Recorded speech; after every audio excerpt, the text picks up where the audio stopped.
So today I will tell you कि how to check the status of the trademark. जैसे आप application file करते हैं, फिर ऑब्जेक्शन अगर आता है तो आपको कैसे पता चलेगा? आप जब स्टेटस चेक करोगे तभी पता चलेगा। आप स्टेटस कैसे चेक करना है, कैसे हमें आगे प्रोसीजर में बढ़ना है ट्रेडमार्क रजिस्ट्रेशन के, that I will tell you.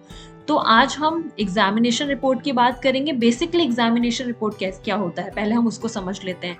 जब आप पहली बार अपनी एप्लीकेशन ट्रेडमार्क के लिए फाइल करते हैं, अगर रजिस्ट्रार को उस पर्टिकुलर ट्रेडमार्क से कोई प्रॉब्लम होता है तो वो ऑब्जेक्शन रेज करता है। उसी को हम फर्स्ट टाइम जब ऑब्जेक्शन वो रेज करता है उसको हम एग्जामिनेशन रिपोर्ट बोलते हैं। वो पूरा एग्जामिनेशन रिपोर्ट देता है, वो सर्च करता है ट्रेडमार्क ऐसा अवेलेबल है या नहीं है, आज तक रजिस्टर हुआ है या नहीं है, या फिर पेंडिंग में भी है ऐसी कोई एप्लीकेशन जो आपकी ट्रेडमार्क से सिमिलर हो।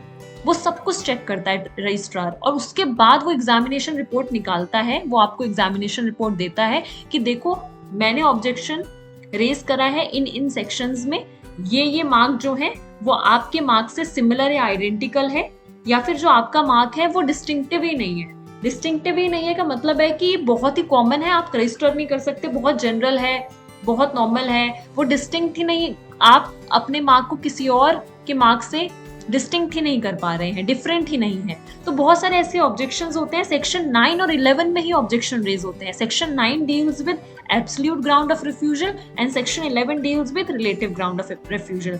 Now will take an example. हम ये कैसे समझेंगे, मैं आपको पूरा प्रैक्टिकल ग्राउंड पे ये चीज बताऊंगी। और इसमें पहले मैं एक एप्लीकेशन नंबर डालूंगी, ठीक है, जिसके थ्रू हम पूरा प्रैक्टिकल ग्राउंड देखेंगे, इसका कैसे एग्जामिनेशन रिपोर्ट दिखती है, हम कैसे रिप्लाई फाइल करते हैं। तो we will all learn in this video. So basically सबसे पहले हमें कहाँ जाना होता है, हम ई रजिस्टर की साइट पे जाएंगे टू ट्रैक कहाँ हमारी एप्लीकेशन पहुंची है। क्लिक करेंगे, ट्रेडमार्क एप्लीकेशन रजिस्टर्ड मार्क, इस पे जाएंगे। हमारा इंडिया का रजिस्ट्रेशन है, इंडियन नंबर से हमने रजिस्ट्रेशन किया, होम एप्लीकेशन ये है तो हम नेशनल ये वाला करेंगे। एंड देन 5 6 लाइक मैं रेंडमली कोई एक एप्लीकेशन ले रही हूँ, ठीक है, जिसके थ्रू मैं आपको बताऊंगी। एप्लीकेशन नंबर कहाँ से मिलता है आपको? यस, ये भी एक क्वेश्चन है। एप्लीकेशन नंबर जो होता है वो आपको तब मिलता है जब आप पेमेंट कर देते हो अपनी एप्लीकेशन की, तो वो एक आपको नंबर अलॉट करता है जिसके थ्रू आप ट्रैक कर सकते हो अपना ट्रेडमार्क कहाँ पहुंचा है, आपका प्रोसीजर ट्रेडमार्क का।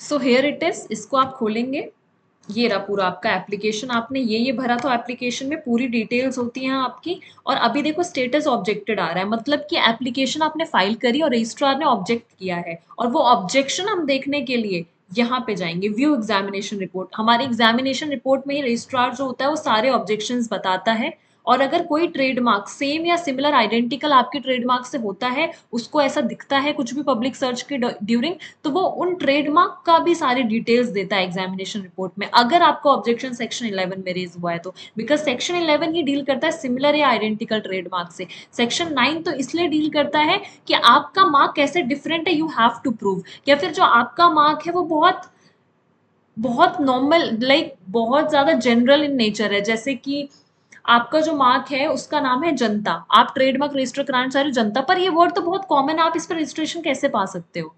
तो section 9 absolute ground of refusal से डील करता है। सेक्शन 11 डील करता है आपका रिलेटिव ग्राउंड, ओके, जिसमें कि हम अपने मार्क को दूसरे से कंपेयर करते हैं और उसमें उस बेसिस पे ऑब्जेक्शन रेज होते हैं। तो व्यू एग्जामिनेशन रिपोर्ट पे हम जाते हैं। ये देखो पूरा ट्रेडमार्क रजिस्ट्री की तरफ से आपका एग्जामिनेशन रिपोर्ट आ गया है।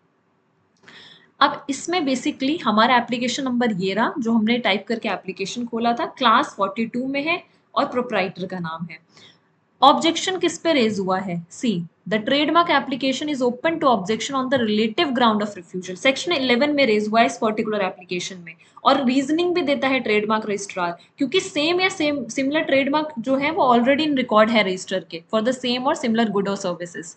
तो 11(1) में आपका ऑब्जेक्शन रेज हुआ है, इस वजह से हुआ है, लाइक सेक्शन 11 का कौन से पर्टिकुलर सबसेक्शन में हुआ है? इसलिए हुआ है क्योंकि जो आपका मार्क है वो आइडेंटिकल या सिमिलर है किसी भी अर्लियर एग्जिस्टिंग मार्क से, ठीक है। और आप जब नीचे ये स्क्रॉल करके देखेंगे, उन वो सर्च रिपोर्ट भी अटैच करते हैं जिसमें आपको पता चलता है कि ऐसा कोई एग्जिस्टिंग मार्क कौन से एग्जिस्ट करते हैं और क्यों रजिस्ट्रार ने ऑब्जेक्शन रेज करे हैं।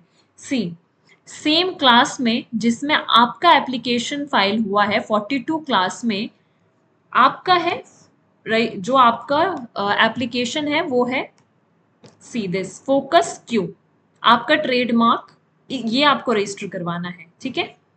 और एग्जामिनेशन रिपोर्ट में आप जब देखेंगे तो फोकस वर्ड के जो सिमिलर या आइडेंटिकल है फोकस क्यू से, ऐसे में ट्रेडमार्क रजिस्ट्रार ने ऑब्जेक्शन रेज करा है। ये तीन ऐसे एप्लीकेशंस हैं जो कि आपके एप्लीकेशन से लाइक आइडेंटिकल और सिमिलर है, और स्टेटस भी दिया हुआ है, ये ऑलरेडी रजिस्टर्ड है, ये अबेंडेंड है, और ये भी रजिस्टर्ड है।